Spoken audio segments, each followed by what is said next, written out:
Hello प्यारे बच्चों, नमस्ते। तो चलिए आज हम लोग सीखते हैं लंबवृत्तीय बेलन का आयतन निकालना। तो आइए वीडियो को शुरू करते हैं। आज का हमारा क्वेश्चन क्या है? आधार व्यास 14 सेंटीमीटर और ऊंचाई 40 सेंटीमीटर वाले बेलन का आयतन ज्ञात कीजिए। यानी ये हमारा जो फिगर दिख रहा है ये हमारा क्या है? बेलन, जिसको इंग्लिश में हम लोग सिलेंडर कहते हैं। अब इस सिलेंडर की ऊंचाई कितनी दे रखी है? 40 सेंटीमीटर है, यानी एच का मान यहाँ पे 40 सेंटीमीटर दिया है। व्यास व्यास यानी कि 14 सेंटीमीटर दिया है और व्यास यहाँ पे 14 सेंटीमीटर। अब देखिए यहाँ पे ये आपको एक वृत्त दिख रहा होगा।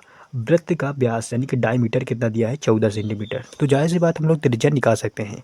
तो आर बराबर यहाँ पे निकालेंगे। त्रिज्या निकालने का फार्मूला क्या होता है? D/2 यानी डायमीटर अपान 2। 14 का आधा कितना हो जाएगा? 7 हो जाएगा। तो लिखेंगे 14/2 और ये हो जाएगा 7 सेंटीमीटर। 7 सेंटीमीटर यानी त्रिज्या का मान निकल के आ गया है 7 सेंटीमीटर। यहाँ पे ऊंचाई कितनी दी है? सिलेंडर की ऊंचाई यानी कि बेलन की ऊंचाई कितनी दी है? तो h बराबर, ऊंचाई को हम लोग लिखते हैं h से, ऊंचाई को लिखते हैं h से।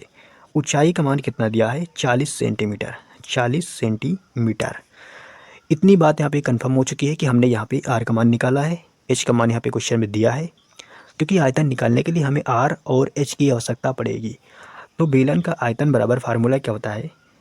आयतन का फार्मूला क्या होता है? आयतन निकालने का फार्मूला होता है pi r square h. Pi r square h, ये फार्मूला आपको याद रखना है। आयतन बराबर क्या होता है? Pi r square h. बेलन का आयतन निकालने का फार्मूला होता है पाई आर स्क्वायर एच। इसको आप नहीं याद रखोगे तो आपका जो है क्वेश्चन सॉल्व नहीं हो पाएगा। इसी फार्मूले में हम ये वाले मान उठा के रखेंगे। पाई का मान कितना होता है? पाई का मान होता है 22/7। इसको हमेशा आपको याद रखना है। इसको हमेशा के लिए आप याद रखिए, पाई का मान 22/7। ये आपको जब तक आप मैथ पढ़ोगे तब तक ये काम में आएगा। पाई बराबर 22/7। अब यहाँ पे पाई बराबर रखेंगे 22/7। आर का मान कितना दिया है? आर का मान यहाँ पे 7 सेंटीमीटर। आर बराबर 7 सेंटीमीटर इंटू 7। 7 का स्क्वायर है तो 7 को हम लोग 2 बार लिख लेते हैं। एच का मान है 40 सेंटीमीटर इंटू एच बराबर कितना दिया? 40 सेंटीमीटर। तो यहाँ पे लिख लेंगे 40 सेंटीमीटर। अब इसी को आपको सॉल्व कर देना है, आपका बेलन का आयतन निकल के आ जाएगा। 7 से 7 को कैंसिल कर देंगे। अब यहाँ पे आगे जब सॉल्व करेंगे, 7 दूनी 14 के 4, हासिल हवा 1। 7 दूनी 14, 1 15 हो जाएगा, यानी कि 154 इंटू 40। आगे इसको सॉल्व करेंगे, 4 से मल्टीप्लाई यहाँ पे कराओ, 4 चौक 16, 16 के 6, हासिल हवा 1, 4 पंचे 20, 21 के 1 हो जाएगा, हासिल हवा 2, 4 एकम 4 और 4 2 6, 1 जीरो बच गया, इसको पीछे लिख लो। तो आयतन क्या निकल के आएगा? 6160।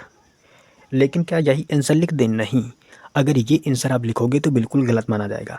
6160 सेंटीमीटर क्यूब। आयतन का मात्रा क्या होता है? Centimetre cube. आपको इसको याद रखना है, ये आपको लिखना है 6160 सेंटीमीटर क्यूब। ये हो जाएगा इस प्रश्न का आंसर। उम्मीद करते हैं कि ये क्वेश्चन आपको बहुत ही अच्छे तरीके से समझ में आ चुका होगा।